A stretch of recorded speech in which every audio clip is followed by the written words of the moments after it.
Oh no, that's a huge probe count for a Protoss as he takes a 4th base in the top. What a macro player. But this aggression out of Pig might end him before he gets that up. Yeah, I mean, he's not getting any workers behind this, and we do see that, you know, as you said, Titan with the monstrously large economy. Oh, yeah. While he's holding off this attack, he's simultaneously teching up and macroing his economy larger and larger. And ultimately, I mean, now that Colossus are starting to hit the field, Pig is gonna have to fall back. And yeah, he's taking a 4th base, but his worker count is minimal. Oh, yeah. And I mean, that is a big deal. If you look at just Pig's economy, he's floating a ton of gas, doesn't have the minerals because, of course, Lings and Roaches are very heavy on that front. But hold on, this assault on the 3rd base is getting quite hairy. The Roaches finally pulling back as another warp-in of Stalkers happened. 9 warp gates out on the field right now for Titan, so he can replenish quite aggressively, but he really needs to stay behind this wall where he has the defender's advantage, that range advantage. Of course, Roaches only with range 4 and Stalkers with a range of 6. At least they did patch that. Range 3-man was absolutely atrocious. Oh, yeah. Couldn't assault anything on a map like Shakuras. Finally, the Colossus does get spotted here by Pig. That's really going to be nice for him, aware that his opponent has teched up during all of this. I don't know that Pig understands how large Titan's economy is right now. Oh, yeah, I get the feeling that Pig thinks, you know, if he just keeps making units that he's going to be able to break this front, but I mean, the longer he sits here and tries to do this, the worse it gets for him, especially with Colossus now on the field. As soon as Titan can take his army and combine it, and here we do see 2 Colossus joining the fray, Pig cannot engage that. Like, I don't care if you've got 60 Roaches against a huge Blinkstalker plus Colossus force. If it's well controlled, it will simply roast all of those units. He needs to start adding Corruptors, and he just doesn't have the economy to do it. Finally now starting drone production once again. That drone count jumping up to 54 as he gets his Spire. Now, the one thing that could possibly work out here for Pig, because, I mean, as it stands, he's in a very dire position. Oh, yeah. But we do see a Spire going down.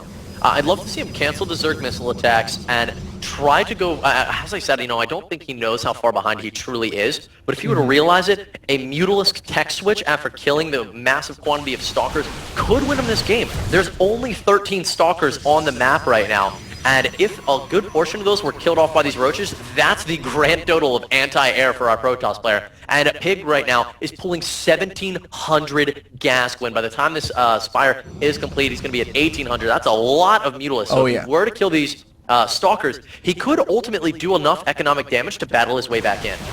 You know, he certainly could. We'll have to see. There is a pylon that got dropped by that probe, and, you know, 5 Zealots now making their way to the 4th of Pig.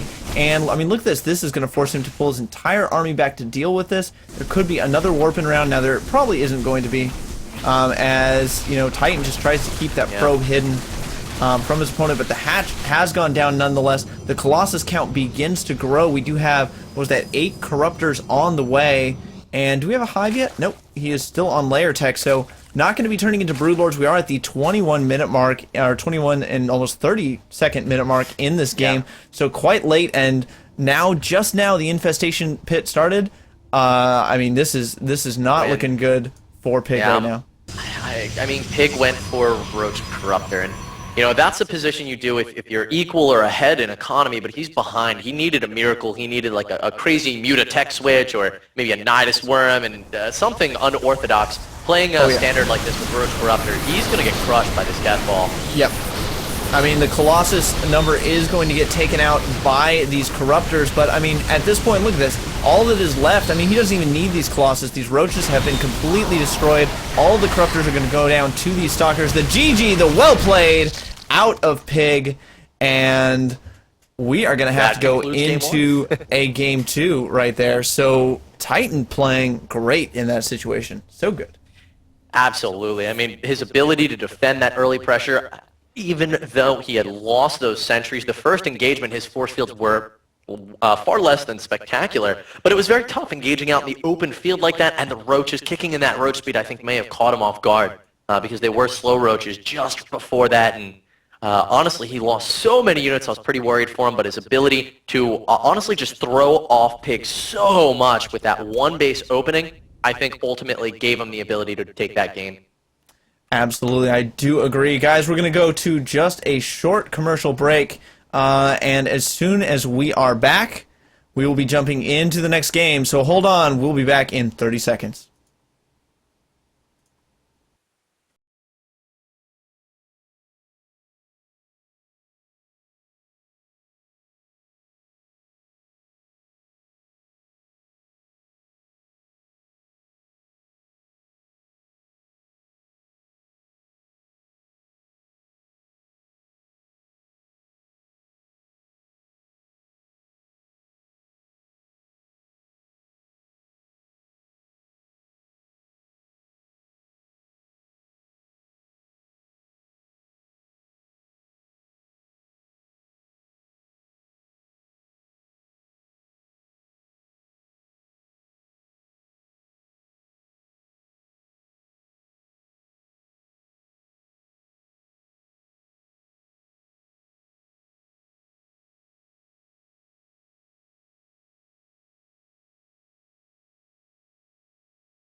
Alright guys, this is Gwyn. I of course am back with my wonderful co-caster Kibbles. We're going to be jumping into this next game. Thank you guys so much for tuning in to the One Nation of Gamers. Now, I mean, One Nation of Gamers is basically a barcraft organization, which is so cool. They run all these barcrafts all over the country, and the money that they make on the barcrafts, they put right back into the community. It's of course how we're funding these tournaments, which is so cool. Without a doubt, man, my mic having a couple of issues there. Yeah, not a problem. Fixed up. I actually rolled over my mic today with my computer chair. That makes you so happy, right? Yeah, that's one of those things that you're just like, Yeah, I heard a snap, and I looked in the little part that plugs in, the male adapter, if you will. Nice and crooked. I bent it back, and definitely going to have to buy a new one. That thing's going to break in a week or two. So either way, guys, it seems to be working for today. We're going to get ourselves into this Game 2 match between Titan and Pig. Absolutely. All right. Are you ready with me to go then? Let's do it, sir. Count down for us. All right. We'll be starting in 3, 2, and 1. And guys, without further ado, jumping on into this game, playing as the Protoss pieces, we do have RoX.KIS.TitaN. And in the red right-hand corner, who do we have here, good sir Gwyn? Of course, it is Tt.PiG, who almost cracked his opponent with that unstoppable aggression last game, but just didn't quite have the economy to sustain it and was just a little bit late on getting those corruptors out, very late on the hive, actually. But unorthodox play out of Titan is really what that caused him to do that. I mean, like you said in that other game, he kind of knew, like, he's like, well, these are the timings that I know, this is when I have to get my Roach Horn, this is when I take my third base. And when he didn't see an FFE on probably one of, like, the most FFE'd on maps ever, he was thrown off his game. Yeah, I mean, the game I mentioned earlier, we almost never see this as something to stress. From the high-level players, it, like, doesn't happen except if you're watching, like, Liquid Noni or, as I said, Naniwa. We saw him at MLG towards, it was on day 2 against Stoji. He just did this one-base opening and won the game because he threw off his opponent so much, and already, you know, there are a little bit behind where they want to be. So going up as against the one base. So we are seeing a one base opening once again out of Titan here on Cloud Kingdom, and this time, Tig, nope, he's gonna go for the pool once again here. Yep, pool on 15 is so standard. And I guess I'm sorry, not pool on 15. That was pool on 14. Pretty standard in this matchup. Then you'd see a 15 or 16 hatch out of him, but upon seeing the one base play, he throws down the gas. It's a really smart move on his part. I mean, there's a lot Protoss can do off one base, and I mean, just from this, there isn't a gas down yet, so you can kind of infer that, yeah, he's probably doing that 1-gate expand build, but you don't know for 100%. Yeah, this is actually a play that Violet favors, Empire Violet. If he sees his opponent going for the 1-gate expand, as we did see previously on Shakora's Plateau, can actually do a lot of damage with a good 24 to 30 speedlings. Not even a good amount. You can win the game if they are not very on the ball with, one, their ability to place buildings, and two, those force fields and wall-offs. Now, Cloud Kingdom, a map with a very narrow choke, so it shouldn't be too hard for Titan, and it's completely possible Pig won't go for the aggressive style of play, but in fact, just a speedling expand, we're going to have to wait and see. We did see the drone trying to block up that hatchery for a while. Finally, the Nexus does go down. And of course, the Cyber Core is actually the follow-up, so he's actually skipping a forge this time. So his tech is actually going to be so fast. We do see 4 Lings out on the map. He's continuing to drone. Speed has been started up. First Queen will pop out, but no expansion yet out of Pig. And we should see it in just a second. Now, this lends itself to a couple of possible openings. We could see a robotics facility with a warp prism, as you mentioned. We may have seen on Shikoras. The things we probably won't see are timing-based attacks based on upgrades. So we shouldn't see +1 Zealot. We shouldn't see +2 Blink Stalker. We shouldn't see a Stargate, because most Stargates transition into gateway-based follow-ups. We could see a grubby style of play with you use the War Prism and a Stargate to both grab map control. Cloud Kingdom, a fantastic map where that happens. But actually, Titan's going to drop the Forge. Yep, he it's does. going to be a little bit later here.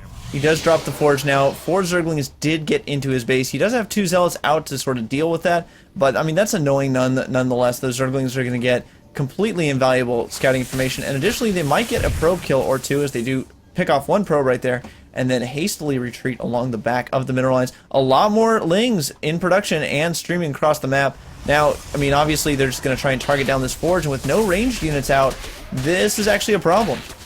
Yeah, and these Lings about to get speed. And this is what we're talking about. You can really lay on the pressure against the 1 gate expand. Will a Forge be taken out quick enough? I think that it will. We're going to have to see a structure drop behind it, and this is definitely going to mess up the build out of Titan. He did not want to have to build these defensive structures and rebuild a Forge, which he's going to ultimately have to do. He's also... Oh, wow. He's actually uses this Zealot here. Nice surround, though. Not microing his Lings, though. Was Pig, and now he's going for the Zealot. No, he should just finish this Forge off, absolutely, positively. Delayed a little bit long there. Is it going to cost him the Forge? Force field goes down, and ultimately it will. That Forge is going to survive.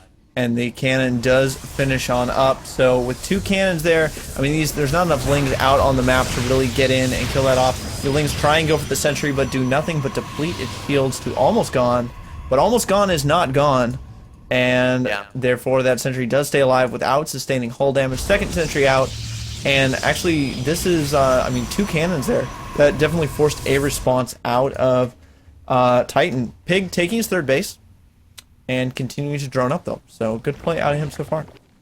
Yeah, this reminds us, you know, of a time long past when Zerg players would take much later thirds, and this is a map where Blink Stalker with +2 it's so good. Can be very effective against this play right now out of Pig.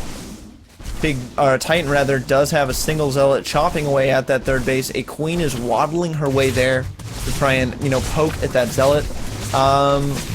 And should be able to, kill it with the help of those Speedlings as they come on in. Great positioning, though, of the Zealot between those minerals. Try and conserve as many, you know, make it as cost-effective as possible, rather. Zealot just stood there until it died for Titan. A lot of sentries on the board right now for him, and this +1 currently inbound. Looks like we've got 6 gateways currently down. Could see a very big Zealot sentry timing as a 3rd gas goes down a little bit late to go for any Blink Stalker sort of play. So this is likely just going to be a big 7 gateway based, massive Zealot Stalker sentry timing that is going to be very dependent on force fields. But what better map to rely on such a thing than Cloud Kingdom, Gwyn? Absolutely, and he does have those 5 sentries that he's warped in or built as the time goes on. He did have to use 1 force field early in the game to secure that Forge from going down, but of course you want to warp in your sentries first. They have the chance to build up a lot of energy as time goes on, and he did, of course, get those in very early, so he does have that advantage. Massive Artosis pylon there for Titan. Never good to have so many actually, yeah, that is pretty hilarious.